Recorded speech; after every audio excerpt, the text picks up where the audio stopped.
All right, good morning. Welcome into another MLB Friday edition of Baseball and Coffee with me, Adam Ottavino. We are here. There is 3 days left of the season.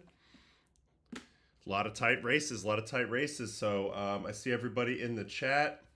And let's just go ahead and get into the standings and see where we stand at this current moment in time. One more series to play for all ball clubs starts tonight, ends on Sunday. Everything will be decided by then, one way or another.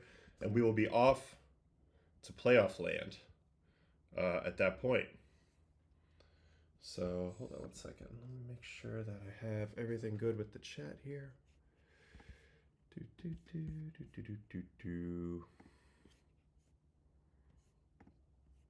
Yes, appears I do. Okay, great. How do I pin this somewhere?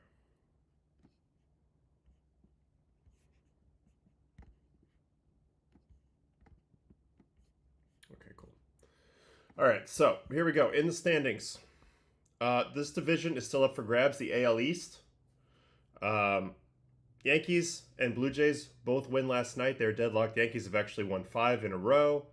They swept the White Sox. The Blue Jays salvaged the final game of the series versus the Red Sox. So they're in a dead tie. Blue Jays do own the tiebreaker as far as I know. Pretty sure that's true. So it all comes down to this. The Blue Jays are going to play the Rays. Yankees are going to play the Orioles. Both teams are at home.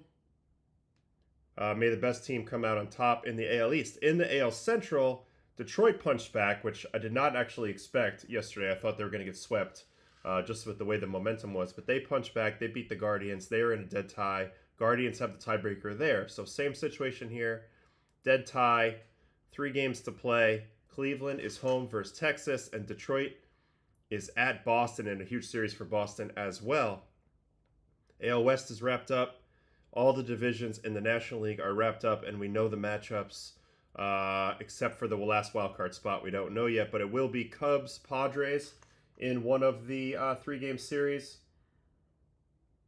And, yeah, the whole thing. All right, let's go to the wild card, because this is really where it's spicy at the very end. We have Boston, Detroit, and Houston, and I guess Cleveland and Detroit are kind of in the same boat since they're tied, are all competing for 2 of the last 3 wildcard spots. So one of these teams will not make the playoffs. Cleveland, Boston, Detroit, or Houston. At the moment, Houston's in deep doo-doo. They're 1 game back with 3 to play. They play at the Angels. And then in the National League, the Mets are clinging to that last spot, 1 game ahead of Cincinnati. A true 1 game, too, because Cincinnati owns the tiebreaker there. And then the Diamondbacks are now 2 back, so they are their elimination number is 1 probably for Arizona. But huge series all around this weekend. Mets are in Miami, Reds are at Milwaukee, Diamondbacks are at the Padres. So all 3 teams are on the road, varying levels of need to win for their opponents. Obviously, the Padres don't really need to do much. They need to get ready for the next series. And same with Milwaukee. And then Miami has nothing to play for except for spoilers. So that should be very, very interesting. My father in the chat. Whoever made this schedule deserves a huge raise. So many teams playing games that have huge implications. Yes, and that's what we like. We love the huge implications. That's what makes it fun. Right? That's what makes it fun. Now, MLB, if you're listening, can we put a poll in the chat? I need 2 polls. The first poll is who is going to get the final National League wildcard spot? Is it the Mets? Is it the Reds? Is it the Diamondbacks?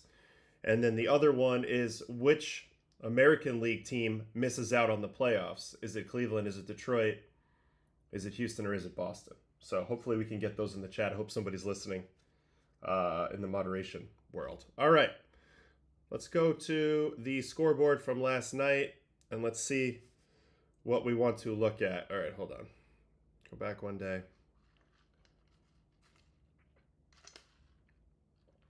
And reload. And we'll get into some topics. So yes, this is a good comment in the chat by Brian Likorchik 9696. Miami is going to be jacked up for the Mets, and the invasion of their fans going to be fun. That is a key consideration to take into account in this weekend series, Mets-Marlins. Marlins Park will be covered with Mets fans. There will be Marlins fans there for kind of the back and forth, but it's going to be a lot of Mets fans. There's going to be a lot of tightness in the stands. The vibes are going to be interesting because it's not Citi Field, but it's sort of like a Citi Field South when the Mets play there. As we know, New Yorkers flock to Florida in droves. So going to be a very Met-centric crowd in Miami. And obviously the Marlins they're playing loose. They don't need to win these games, but that makes them a dangerous team. They're sending Alcantara to the mound against the Mets today, and the Mets need him. So a lot riding on that as we go forward. We should get into a little bit of the stuff last night. Cal Raleigh is sitting on 60 home runs. Can he get to 62? I think that would be pretty noteworthy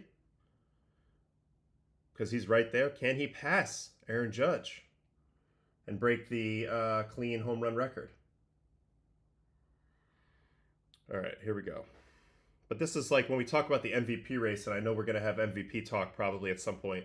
You see the OPS differences right here on this thing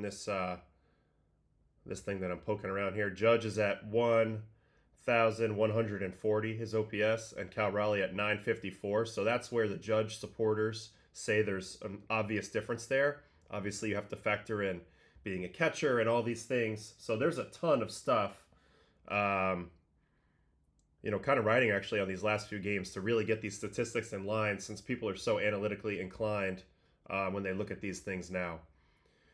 MLB pitching leader race for strikeouts. Crochet, 255. I'm pretty sure he's going to lead the Major League in strikeouts this year. Don't think Skubal will punch out 14 in his next start, but we'll see. Earned run average leaders for the year. Paul Skeens, 197.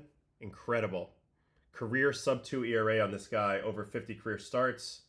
Skubal, 221. Hunter Brown, 243. Yamamoto, who I think's been the best pitcher in baseball over the last month. Christopher Sanchez, Garrett Crochet, Freddie Peralta, Andrew Abbott, Max Fried, Nick Pivetta. So that's 10 guys, sub-3 right there, and there's probably more. So pretty amazing. Oh, okay, only one poll at a time, sadly, but I appreciate that. Thank you. All right, so the big stuff to look at last night. Number one, Nicolo shoved for the Reds in yesterday's game. This was how it all broke down. This was a do-or-die game for the Reds, and the kid stepped up huge. 27 curveballs, which kind of are shaped like sweepers, which you're going to see in the video here in a second. 24 four-seamers, 15 sinkers, and 14 changeups, so a very diverse mix.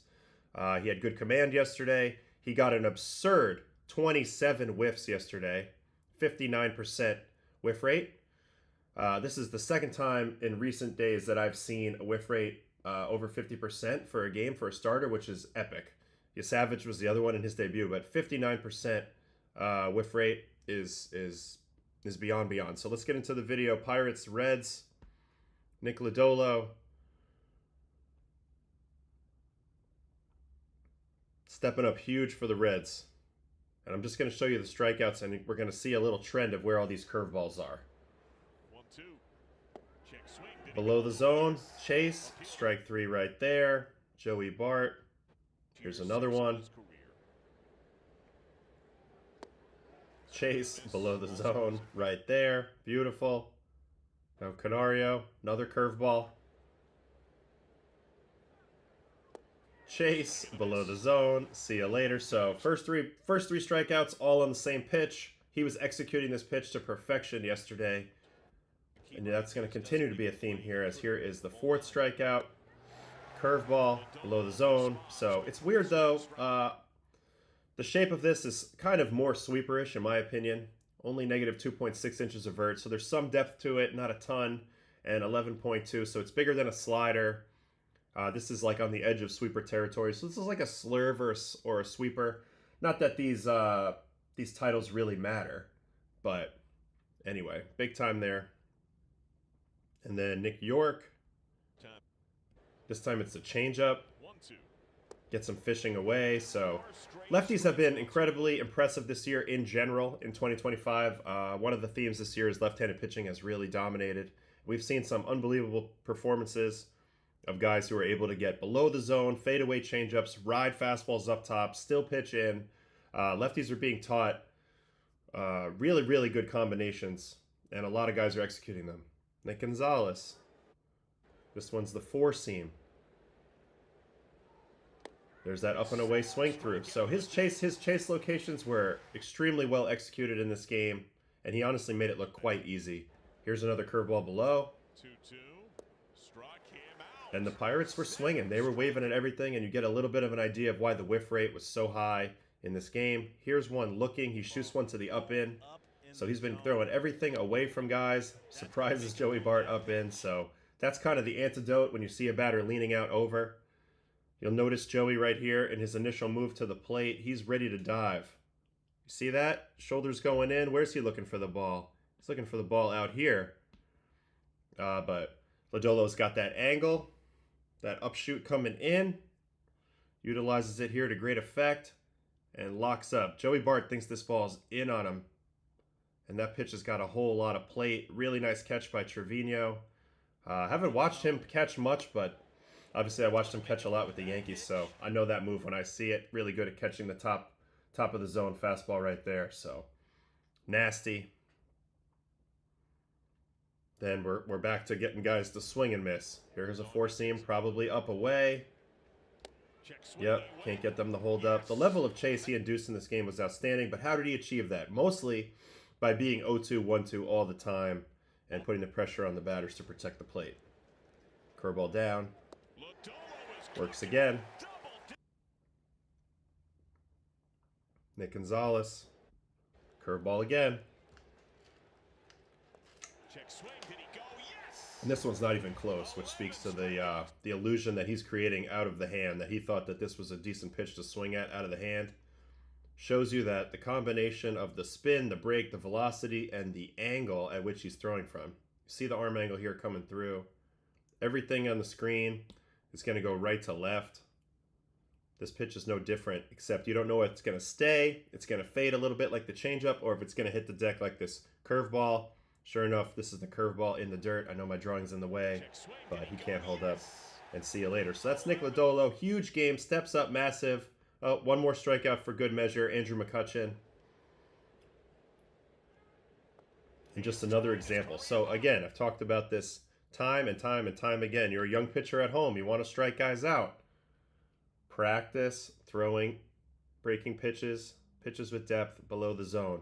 He did it today in the big league level, at the big league level, in a huge game, and he struck out 12 guys, probably about 8 of them with curveballs below the zone. So if you can execute it and you can get ahead in the count,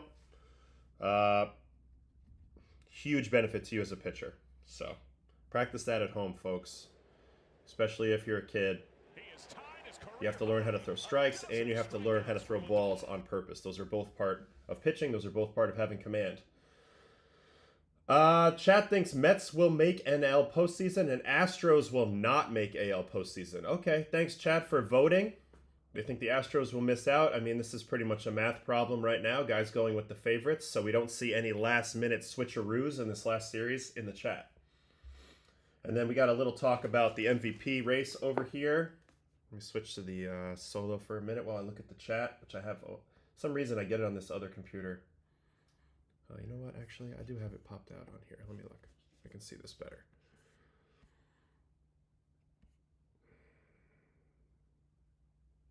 We are due for an upset. Someone will take down the Dodgers.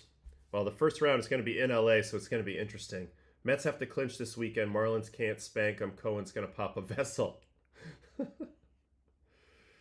There's a question about Brewers small ball. Can it work in the playoffs? I think it can work, particularly if they match up with pitchers that don't control contact well. They just hunt strikeouts. They're going to be in for a rude awakening versus the Brewers. I think of the 2015 Royals, and they had this dynamic a little bit when they played the Mets in the World Series. The young Mets pitchers, big strikeout guys, Harvey, Syndergaard, Matz, etc. Royals put the ball in play and kind of spoiled the party. The D-backs make it for sure, somebody says. Boston or Astros for AL. I don't think about that. Howie Rose should be on the mic for the Mets radio. Is he not? He should be on the mic in Miami. He loves Miami. I'd be stunned if Howie wasn't there for the last series. It was just Keith. Anyway, and then here's the talk about the MVP. Can't imagine having this historic season, breaking all-time records for switch hitting catchers and not winning MVP. I'm starting to think he's going to get it. I really am. I'm reserving my choice for 3 more days because I think that's what you got to do. And I also think it's insane that we don't vote for MVP until after the playoffs. Maybe we can adjust that because really it has nothing to do with the playoffs. So that should be irrelevant. And then, okay, let's go back. There was other really important games last night that set us up for this weekend. So this was the Reds game, and then we'll take a quick look at how the Mets did it versus the Cubbies last night to stay 1 game up. And it starts with a pretty good offensive attack versus Shota Imanaga. Pete Alonso stays through a splitter here for a double. Sets him up in a good scoring position with 1 out. And then there's a really weird play that happens right after this. I don't know if you guys saw this play. We talked about it on my stream last night. And my dad came on in the comments and said, you know, he's my rule specialist. And he said that this is called catch and carry rule. So it's ruled a catch, then it's carried out of play, ball's ruled dead, everybody advances 1 base. Very good call by the umpire, by the letter of the law, and the Mets, because he actually touches that net, he's out of play. Mets benefit, they get a free run here. So this is one of the first things that's happened in a positive for the Mets in a long time that's unexpected. It's just a basic pop-up. Should be second and third with 2 outs now, but instead they get a free run after Shaw and Dansby get their feet tangled up here.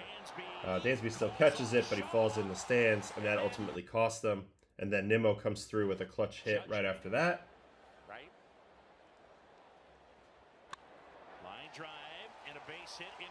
Little sinker in, pulls the hands in nice. And then Lindor extended the lead, pulling the hands in as well on a fastball in. So Mets get to Imanaga early. They were able to put on a few more with an incredible Brett Beatty swing that I'm about to show you. Lindor hit it all the way onto Waveland, I believe. So that's always an awesome visual when you hit a ball completely out of a ballpark onto a street somewhere. I always love that. And then here's the big Brett Beatty home run. And it's interesting because now I've seen this a few times. He goes first pitch sweeper, and Beatty's completely out front and kind of pulls off this pitch and pulls off this sweeper. So this is an example of the batter making a complete adjustment and executing after 1 pitch. 1 pitch adjustment by the batter. Beatty pulls off this slider. Check out how the right hip just shoots off into no man's land here. So he really realizes right away, I can't have that approach left on left. I mean, the hip is gone, already rotated, and he is nowhere near covering an outside pitch. Imanaga says, okay, I'm going to stay away, goes with the fastball away, but this time Beatty says, I am going with the pitch. I am not going to make that same type of swing. 1 pitch adjustment, and watch the result. Stays on the fastball away. Granted, it's higher, a little easier for him to reach it without having to bend down and dive, but at the same time, the ability to drive a fastball the other way after missing a sweeper when you were pulling off. Number 1, I think it's a poor pitch choice, because I think timing-wise, he kind of showed you he was more on fastball timing, being so ahead of the sweeper. But let's give credit to Beatty here. This is a 1-pitch adjustment. It's not easy to go oppo taco on a 4-seam fastball of Imanaga's quality up away. And he does it. And to the deep part of Wrigley as well. So big swing there by Beatty. He's been huge. That gave them 6 runs. And that gave them breathing room in this game. They didn't have to nail bite the rest of the way. They were able to lock it down. And it also gave some breathing room for McLean to go out there and do his thing and attack the zone. He does end up getting clipped twice, Nolan McLean, in this game. Twice by, gets clipped 3 times, but twice by Seiya Suzuki. But he doesn't really care because in the meantime, he's just collecting outs and mowing them down. So I'm not going to show all the outs. Let's just watch some of the strikeouts because there's some vicious curveballs in here. On the night, Nolan McLean threw 8 curveballs, got 7 whiffs. Pretty good trick if you can pull it out. Here's an example of one right here. Vicious. Doesn't even have to get it below the zone. Remember, we were talking about Lodolo needs to get everything below the zone. Yeah, but McLean's got 3,377 RPMs, which is number 1 in the big league spin rate on his breaking ball. So his ball breaks hard, and late. And that's what you see here. Ballesteros thinks he's on it, and the pitch simply moves too much for him. Disgusting. So, then he starts the strikeout binge. Suzuki on a curveball. Put the uni on. Devastating. PCA on a fastball. Last 30-game winner in the big leagues. Up top. So it's the combination of all the different plus pitches he has, plus the feel of how to use them.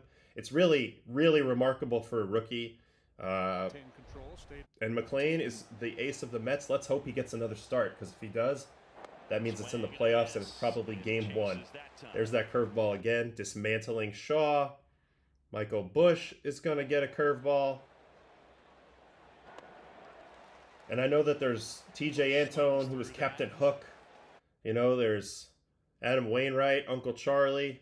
We got to come up with some sort of breaking ball nickname for Nolan McLean. I know he's Lightning McLean, but these breaking balls are unbelievable, the amount of spin they have on him. He's going to get Hap on a sweeper. This one's negative 22.7. I mean, this is an incredible breaking ball right here. Starts off the plate away, finishes off the plate inside at 85 miles an hour. Almost negative 23 inches of horizontal break. That's tippy top of the scale. So this guy continues to be impressive in every way you can be impressive as a pitcher. Now here are the 2 home runs. So Suzuki is a hot batter. That might be something to keep an eye on as we head into the playoffs. He's also been really good at hitting changeups. So interesting here, he broke up Hunter Green's no-hitter, ended up being a 1-hit shutout. The 1 hit was a 0-2 Hunter Green right-on-right changeup or splitter. Gets the hit on that. And then in this one, McLean was absolutely rolling, and he doesn't show him a splitter till the 5th pitch of this at-bat, so we'll watch the whole at-bat. But I want to show you, this isn't... Sometimes you get clipped as a pitcher, and it's not really you. It's more so the hitter is just that locked in. Sweeper. Sinker, gets him to a 2-1 count, then comes back with the 2-1 sweeper for a strike. So he's shown him 3 sweepers and a sinker. No change up to this point.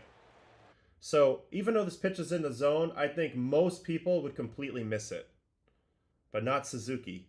He is locked in on changeups right now. And kaboom, home run there. 108.4, so that's an impressive swing right on a changeup. Granted, I know the pitch was in the middle, but again, timing-wise, he should not be on changeup timing. And then I'll just skip ahead to his second homer, because this one's interesting too. First pitch sweeper, front door, not a strike, but gets the call. Suzuki's frustrated with that, but then says, you know what, he's probably going to throw that to me again. Sits on it, gets it, doesn't miss it. And that's a 3-run homer. That got the Cubs back in it. I mentioned McLean had the ability to go right at guys. It did lead to eventually, giving up 5 runs after this home run. But it's fine. It's fine. It doesn't take away from his outing. He was filthy. There's even more strikeouts in here. Here's a Matt Shaw. This one's on a sinker. Oh, this one's up in the zone. But still, overwhelms him with velo. Here's a Nico Horner. Frozen. Freeze piece on a sinker. 8-2 Mets, and that is right there for strike 3.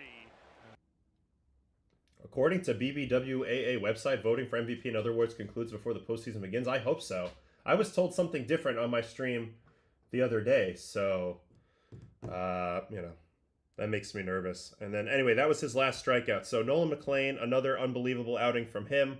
Again, that's going to put a bow on his rookie campaign if he's even Will he still qualify as a rookie next year? Whatever. His first foray into the big leagues, and it was damn impressive.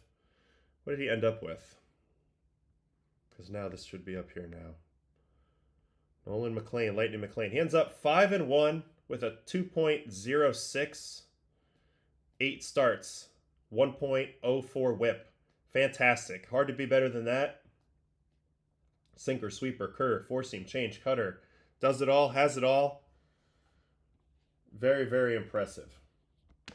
Ooh, a lot of 2015 Jake Arrieta vibes from McLean. I could see that.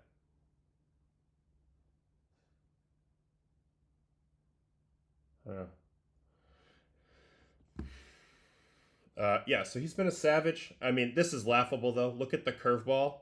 So the dotted blue line, I don't know, the striped blue line in that bubble is where league average curveballs are for his arm slot and speed or whatever. And then look at his off the chart. So that's the spin rate.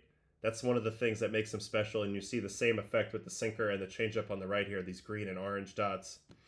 He's nowhere near the league average. So again, you want to be nowhere near the league average, and he's certainly achieving that. Amazing. And you know, the Mets have a little bit of an Oklahoma State pipeline now with Carson Benj is also an Oklahoma State guy. He should be on the club at some point next year. He was the Mets minor league player of the year this year. So, you know, interesting where they get their pipelines from. I always think that's interesting when a bunch of guys from one school end up getting drafted by one organization a couple years apart or whatever. All right, let's get back in the chat. Then we'll see where we want to go next.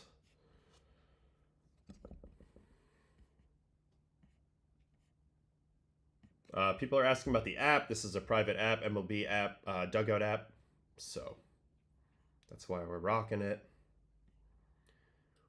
Tigers versus Red Sox at Fenway Park. Will the Motor City Cats collapse? Well, both teams have a lot to play for. I think the pitching matchups are going to be interesting. Will the Red Sox pitch Crochet in the last game of the season if need be? Maybe. I don't know. It's already basically playoffs. So it's interesting. Tigers were so far ahead. I remember I started looking at them a little bit in the standings a couple weeks ago, like, you know, that lead has shrunk.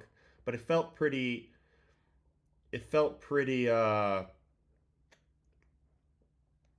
safe. And then Cleveland goes and they win, what, like 11 in a row at one point.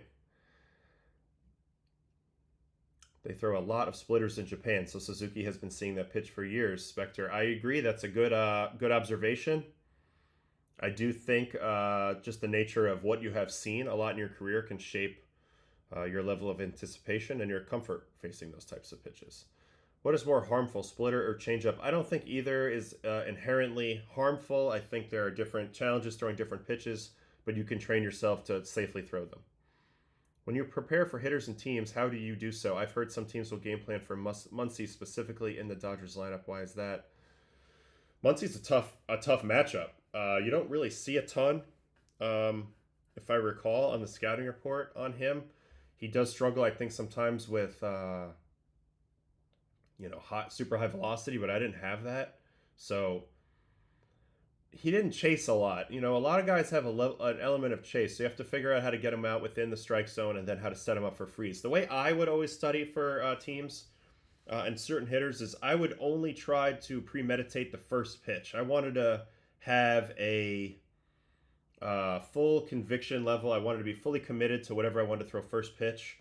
Sometimes you would change on the fly if something changed that made you, but I want to be convicted on that first pitch so I feel good about throwing a pitch over the plate with conviction that I believe in, that I believe is the right choice. So I would usually just plan that, and then after that I'm going off of feel and off of hitter reaction and how my pitches play together, you know, whether I hit my spot, whether I didn't hit my spot. There's a million variables that send me down the path once I start. So it's like chess.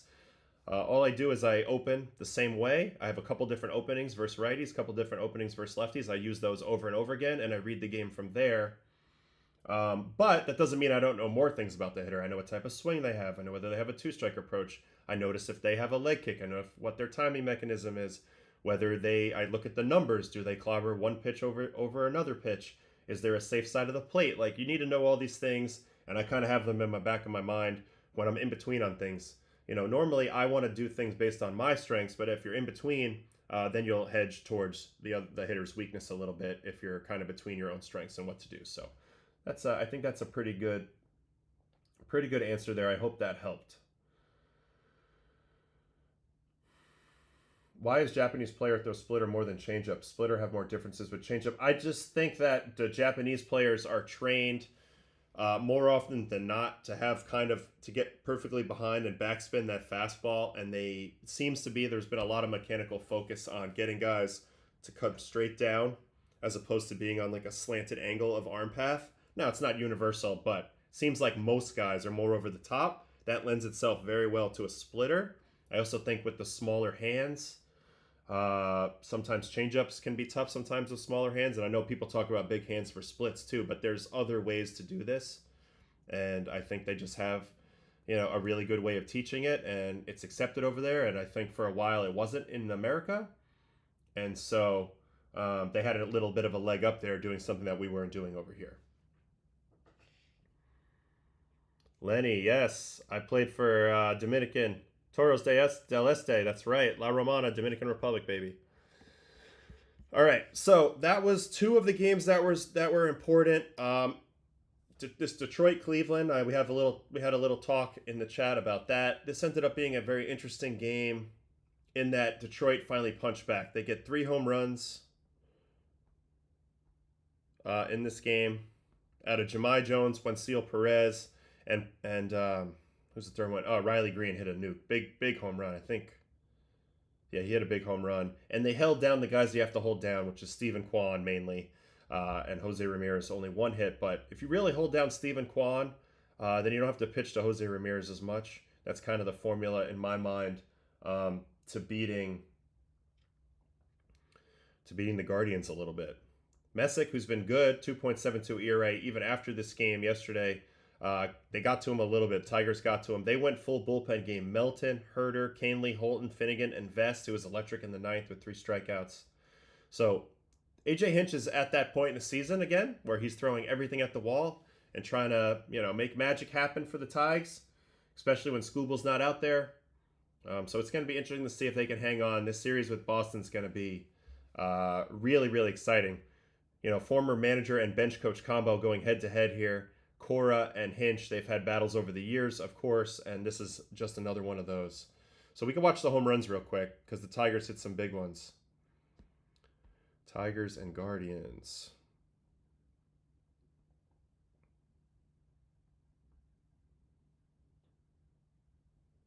And 2 of them were right away in the first inning. I think this was important for Detroit as well.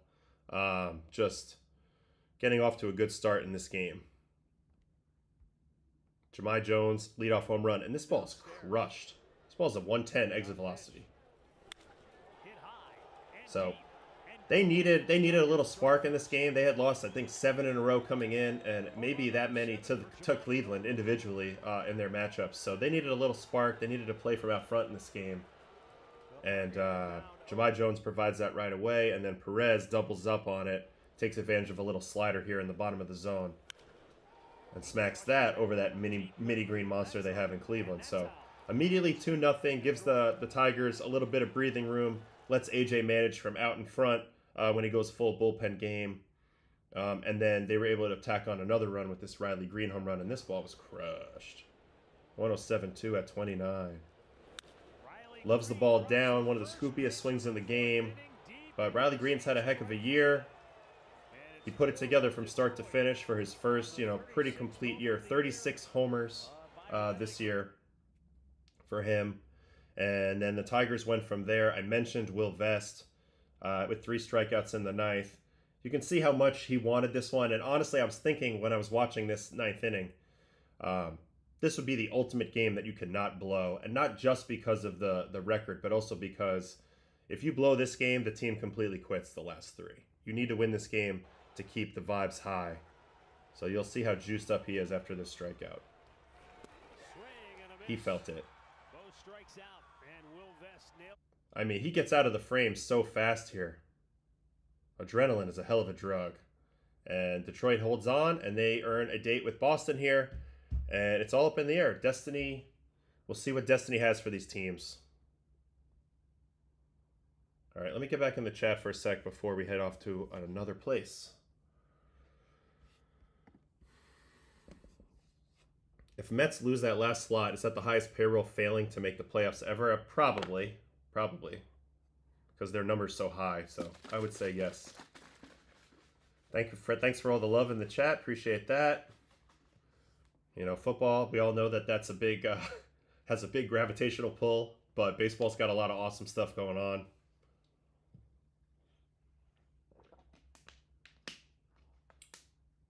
Yeah, I mean, and it's also true, like 84 wins is going to get you in. That's a low number. But I'll throw some hearts out for everybody in the chat real quick. And we will get back to it. All right. What else mattered last night? Houston stays in it. They would have pretty much been done had they not won last night. They had a big day at the plate, and they beat the A's. Dodgers. Yamamoto looked incredible. We also, 2 nights ago, we looked at Sasaki and Kershaw, both auditioning out of the bullpen. The Dodgers are in a little bit of a dire bullpen situation right now, so it was interesting to see those 2 guys go at it. They both threw really well. They both had clean innings. Both guys' velocity was up, obviously to differing degrees. Kershaw up means 91, and Sasaki was 99, but they're both significant increases from where they were earlier in the year, and all that stuff really matters. Okay, we'll watch Dodgers. There seems to be a desire to do that. I'm curious, though, quickly, before we do it, let's watch Yamamoto's player breakdown from last night and his pitch mix, because I read an interesting little blurb on Substack this morning, and I'll read that out loud about Yamamoto in a minute.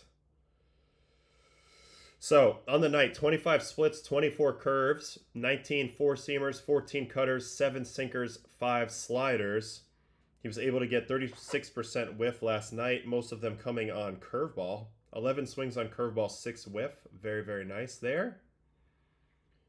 Velocity was as high as 97.2, so that's solid. All the numbers holding steady, and he is definitely the Dodger ace headed into playoff time in my mind.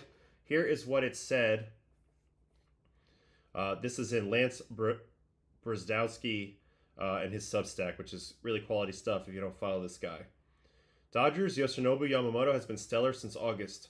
2.97 xFIP, 22% in 9 starts. He's using more sinker to right-handed hitters. In June, July, he used it 11% with 36% four-seamers. Since then, he's used his sinker 17% with only 28% four-seam. So he's added some more sinker and lowered the four-seam down a little bit versus righties. And the key to that is that the sinker is running a 73% ground ball rate on the 15 balls in play. So that's a big development. He's getting the ball on the ground versus righties, getting some quicker outs. And then vice versa versus the lefties, he's now pushed the four-seam up a little bit, and in terms of less sinker, he scrapped the sinker versus lefties for the most part. Four-seam's gone up, but he's really leaning heavy on curveball, cutter, splitter. So he's kind of pitching backwards versus lefties and then challenging righties with fastballs to then pitch forwards, meaning fastball, then off-speed with 2 strikes. So he's pitching traditional way versus righties and inversely pitching backwards versus lefties. But whatever it is, he's been absolutely incredible in the second half. So let's go get into this Dodger game. Diamondbacks were in a dire situation. They didn't really have a starter for this game, so they tried to bullpen it. They went with an opener.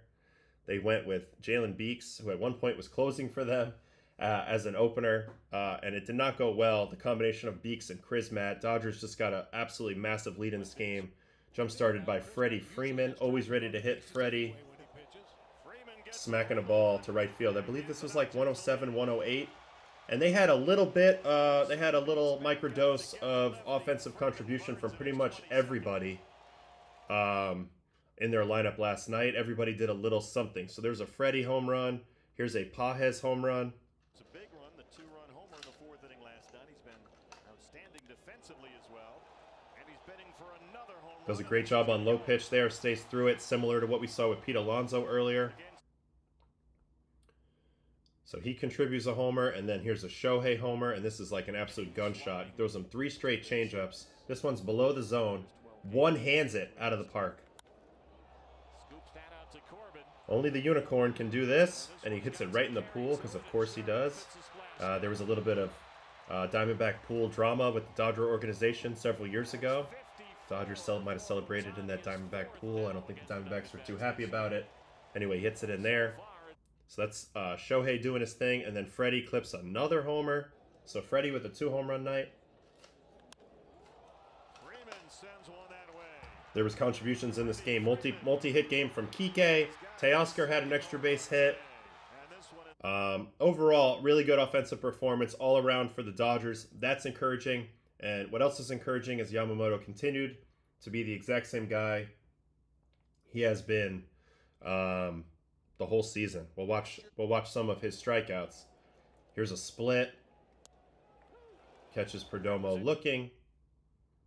Here's Alec Thomas, who was nowhere near any of the pitches in this at-bat. Actually should back up and show all 3. Here, watch this at-bat. Watch how this is actually kind of mean. Nowhere near that curveball. Nowhere near that curveball. And then we just saw the split. He's nowhere near this either. Filth. Then he didn't strike anybody out for a little while, but then he starts rolling. Tawa gets frozen on a curveball. Not a strike, but a good catch by Rushing back there. And that was actually a makeup call a little bit for a previous call where he got balled on a walk to Blaze Alexander. Ketel Marte goes down on a curveball. So there's an upside, is what you're saying. Nowhere near that, even though that's middle. That shows you the bite that Yoshi's getting on this curveball. And this is one of my favorite pitchers. And he's finally hit his stride.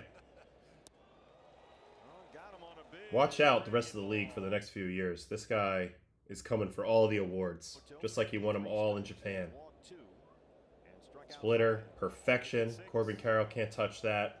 I mean, this is gross. And we got to see Corbin from the side here because the way he flails at this just shows you the effect this pitch has. Bend the knee, sir. Bend the knee. And then Moreno. He's going to get him with a very rare slider. And Yoshi ends his season with a flurry. So that's the Dodgers. Tanner Scott was able to get 3 outs. Should we watch some of that? Do we have any interest in that in the chat?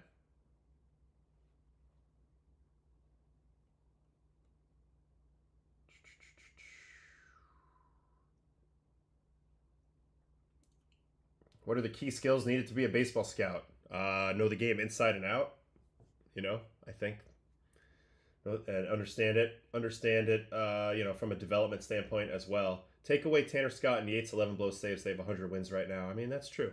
The Dodgers, I thought they were going to win 105 games this year. On paper, I was scared of them at the beginning of the year.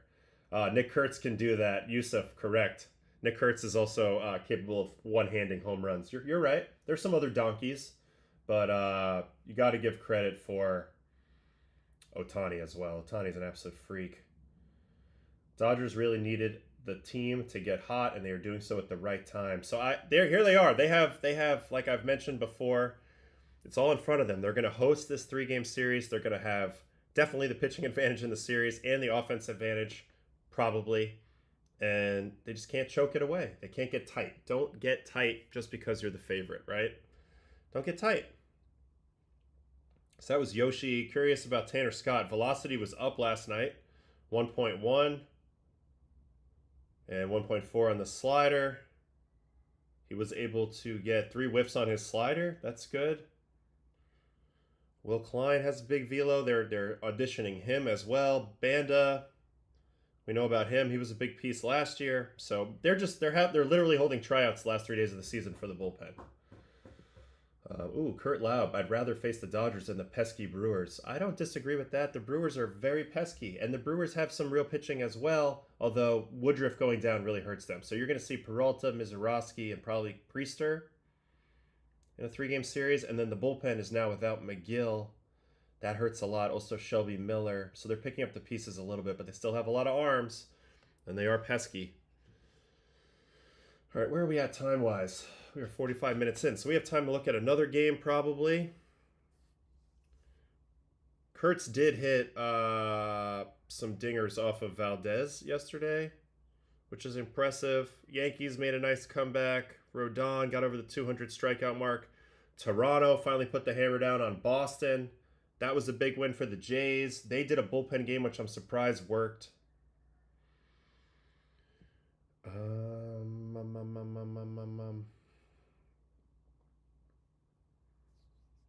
All right. Let's go to Houston and the Athletics. Now, Framber was the story in this game. He pitched like he had something to prove, and you want to talk about curveballs. We'll get into some curveballs from Framber because there's an awful lot of ridiculous, filthy curveballs below the zone for strikeouts. Gets Jacob Wilson, the man who doesn't strike out, to fish out a curveball there. Soderstrom, chews him up with a sinker. Nasty. And then most of these are curveball, though. Here's one to Rooker. Below the zone. Nasty. Colby Thomas. Curveball. Filthy. I'm telling you, this curveball was something else. The first at-bat versus Kurtz, who ends up getting him later, speaking to the ability that Kurtz has. But he punches him on 3 curveballs the first at-bat, all vicious. Here's another curveball to Rooker. So, McLean, we saw an outstanding spin rate, outstanding hook. Valdez is kind of the left-handed version of that, from a bit of a higher arm slot. And it should be noted that Valdez has a history of breaking my heart individually. I think back to the 2021. Maybe we'll do a little back in time after this. There's a changeup.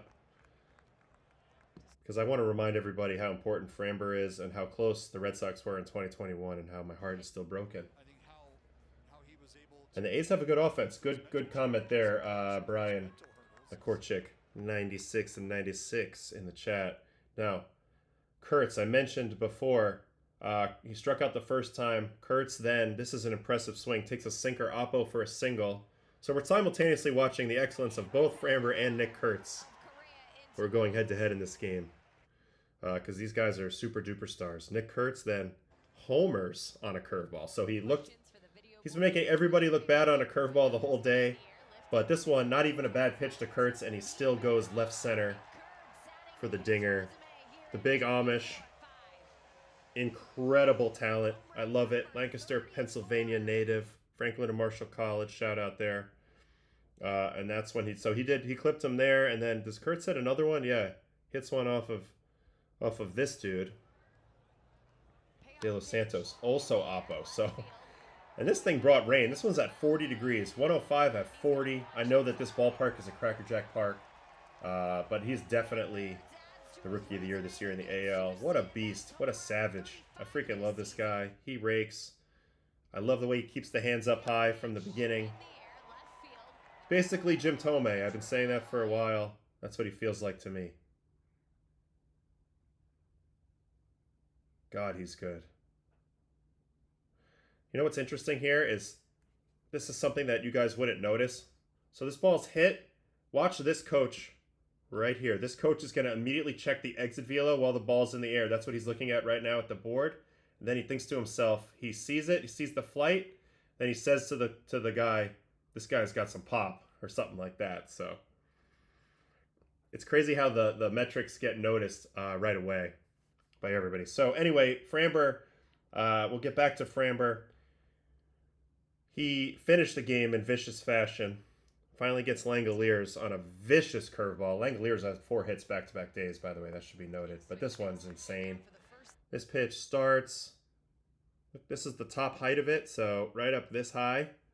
And then where does it end? This low. So nose to shins, shoulder to shins. Disgusting.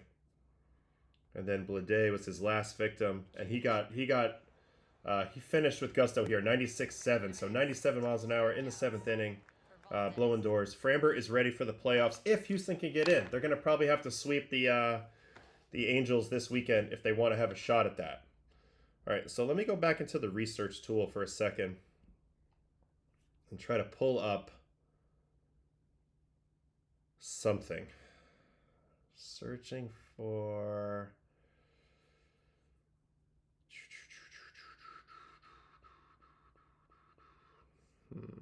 teams, so we'll go Red Sox.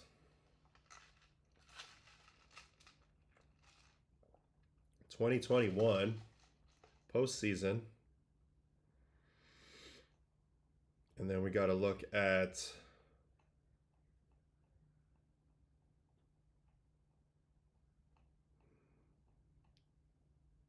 not stats. We want I want the game logs. Roster type, game type, playoffs, time frame, team, Red Sox, hitting, pitching.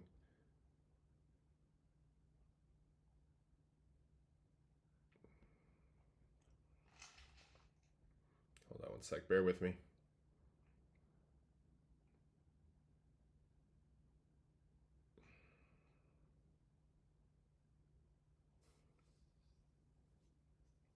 You know what? I can just go back on the dugout iPad. What am I doing? Red Sox, Astros, taking me back to 2021 playoffs. All right, so 2021 playoffs. We enter this game, Game 4 in Fenway, up 2-1 in the series with a chance to make it 3-1. Pivetta threw a nice game. Josh Taylor, where are you, buddy? I came in. Whitlock came in, and this is when they tied it. They tied it on an Altuve home run right here. This made it 2-2 in the 8th. Then they mounted a crazy rally that wasn't really deserved, I believe, to Evaldi. Maybe it's this pitch was called a ball. Yeah, this was strike 3. This is obviously on the corner. Backdoor would have been a scoreless inning.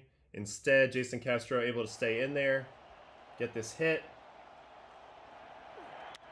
That is a base hit into center.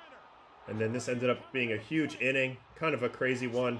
But this is where they snatched the momentum back. They came out, scored a whole bunch of runs this inning, this game. And then that leads me to the next game. And this is my point. Got to 2-2. And then Framber Valdez did the rest. As he pitched 8 innings against us in 93 pitches, shutout, taking the Astros back. Not shutout, gave up the 1 home run to Devers. But other than that, this was the 8th inning. Just putting us to bed. We had to go back to Houston. We had lost all momentum, and we ended up losing the series in the next game. So Framber Valdez, you know, despite everything, despite some of the vibes, maybe he's still going to get paid this offseason, and if the Astros can get in, watch out. And he pitched this way last night, and that's what it reminded me of. Just vicious curveballs, vicious sinkers. And I know we're taking a little bit of a tangent, but every time I watch him, I think about how this performance from him, 8 innings, 1 run against us in the playoffs, kind of broke my heart. And so, whatever. I'll never forget that, Framber. You broke my heart, man. And Stanek actually ended up pitching the 9th. We went to Houston. We lost that game. I got clipped by Kyle Tucker. And that was kind of it. That was kind of the way it went down. All right. So that we watched everything that mattered last night except for this Toronto-Boston game. I'll just take a look at the box score because it wasn't that much to watch. But they did it with a bullpen game, actually. Varland, Lauer, Rodriguez, Fisher, Dominguez, Little, and Hoffman. So this is actually probably the weakest unit in the Blue Jays is their bullpen. And yet, in one of their biggest games of the season, they bullpen it to victory. They take advantage of Bayo. They hit 3 home runs off of him. They were Springer, Varsho with the grand slam, which we'll watch. And that's it. So only the 2 home runs off him. Where's the third? Oh, they didn't hit any off Bayo, but the grand slam came off of Justin Wilson. Actually, a very, very good swing, so we'll watch that. Red Sox, Blue Jays. This is what I was talking about. So, Justin Wilson came in the game, bases loaded, no outs, tied 0-0-0. I guess it was only 2 zeros, not 3. And this was the at-bat. Very good job by Varsho here. First pitch is down. Takes it for a strike, and then the second pitch is the slider below that. that he's somehow underneath. So I was with Justin Wilson and Narvaez on this, or Wong. It looks like it's Connor Wong catching. When you throw a pitch this low, with this much break, and your foul ball is underneath, like he scoops under it, that tells me you should go up next pitch. Plus, Varsho has a tough time up in the zone. So they do, in fact, do that. They go fastball up. Is it above the zone? No. But he doesn't get it up enough. And really, I want to give huge credit to Varsho for staying tight here. Super tight. And he gets to a pitch that the previous two pitches would indicate he would not get to. And he goes grand slam. So that's one of those cases where the hitter just flat out beats you. You think you have the situation read. You try to execute. Obviously, if you could do it again, he'd probably like this pitch to be, you know, more up here instead of in the zone right here. But at the end of the day, you got to give credit to the hitter, Dalton Varsho, for staying really tight. And this was a huge swing, huge exhale in Rogers Center for the Blue Jays here. They needed this win. They could have wrapped up the AL East by now, but it's going to take a few more days. Whether they will, whether they won't, they'll be in the playoffs, but it's going to be interesting to see how this all plays out. Here's that swing one more time. And one thing I've been pointing out, when you want to hit a high pitch as a hitter, you can't get the shoulders too tilted. These stay relatively flat. The shoulders are relatively flat through the hitting zone. Allows him to make contact with the high pitch. So good swing by Varsho. And that leads the Blue Jays to victory. All right, let's get into the probables for tonight. Huge night of baseball. I definitely want you guys to stay tuned to my channel, Adam Ottavino 0 on YouTube, as in the playoffs, we're going to be doing a simulcast stream between my channel and MLB for a bunch of nights. I'm not sure exactly the schedule yet. We'll get that out there and announce when we figure it all out, but it's going to be really, really cool. We'll have a lot of people in the chat. Probably do some more things at night. I've been doing these Baseball After Darks. The chats have been really, really fun. And I think, you know, this is going to be super exciting playoffs. All the matchups are great, but this is also kind of playoffs. Last 3 days of the season, so let's get into the probables on the final Friday night of the regular season. Cardinals at Cubs. This game means nothing, but Michaelis is trying to put finishing touches on another year. Cubs are TBA. Twins and Phillies. This game doesn't matter except for Aaron Nola is trying to finish the season on a good foot here, on the right foot, head into the playoffs to see if he can get on the roster, have some effect on the Phillies' chances. Obviously, he has a good playoff track record, but this has not been the best year for him. Joe Ryan trying to put the finishing touches on his best season to date. White Sox Nationals. This game doesn't matter either. Yogo and Cade Cavalli. Orioles Yankees. Yankees still trying to chase down that division. They have a tough matchup today. Trevor Rogers has been sneaky. He has been sneaky, one of the best pitchers in the league this year. Sub-2 ERA for the Orioles. Will Warren pitching not only for the Yankees to try to win the division, but also, you know, he's trying to get himself some playoff action as well. Probably not in a starting capacity, but maybe a swingman role. And then team they're chasing, or the team they're fighting, the Blue Jays, they play the Rays today in Toronto. Hauser and Bieber, good pitching matchup here. Bieber's looked quite good since returning this year. And then here's probably the biggest series of the weekend, head-to-head at least. Tigers, Red Sox. Both teams have everything to win and a lot to lose here. Casey Mize and Kyle Harrison. Harrison making his second start for the Sox since coming over from the Giants. Rangers and Cleveland. Cleveland needs these games. They're facing Jack Leiter, who's putting the finishing touches on his first full campaign in the big leagues.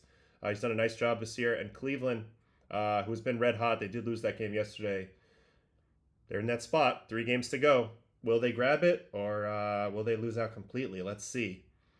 Mets, Marlins. So the Marlins pushed back Sandy Alcantara for this start to play spoiler versus the Mets. It's Sproat, the rookie Sproat versus Sandy. Good matchup from Lone Depot Park. Again, the atmosphere will be very intriguing there. Mets fans all in the building, I'm sure. And generally a lot going on in Miami, kind of New York South in a way. Pirates, Braves, Keller, Wentz. This game means nothing. Reds, Brewers. This game is huge. Brewers are doing their final tune-ups. Quinn Priester will probably be in their rotation, given they never lose when he's pitching. And Zach Littell, who's been a good pickup for the Reds, he's pitching with the Reds' playoff lives in the balance. They need to win at least 2 out of 3 to have any shot, if not sweep the Brewers here in this series. Houston and the Angels. Houston now has to win every game the rest of the year, and they're facing Kyle Hendricks, which might be his last career start. So if it is, we've enjoyed watching you, Kyle, and good luck. Diamondbacks, Padres. Diamondbacks need to win every game the rest of the way. Gallen and Darvish. So good matchup here. Darvish getting polished up for the playoffs as well. Dodgers, Mariners. Emmett Sheehan, what role will he have in the Dodger plans for the playoffs? He's been outstanding of late. One of their better pitchers. Kind of flying under the radar, but he's been so good this year. And they got the Mariners, who are tuning up for their first. They just won their first division since 2001, so they're tuning up for a big playoff run as well. Royals, A's. This game is pretty immaterial. Noah Cameron versus TBA for the A's. And then the Rockies and the Giants close out their years. Herman Marquez and Trevor McDonald. So that's going to be it. That's going to be it for the stream today. Thanks for everybody who joined me and hung out with me today on Baseball and Coffee over on MLB Friday here.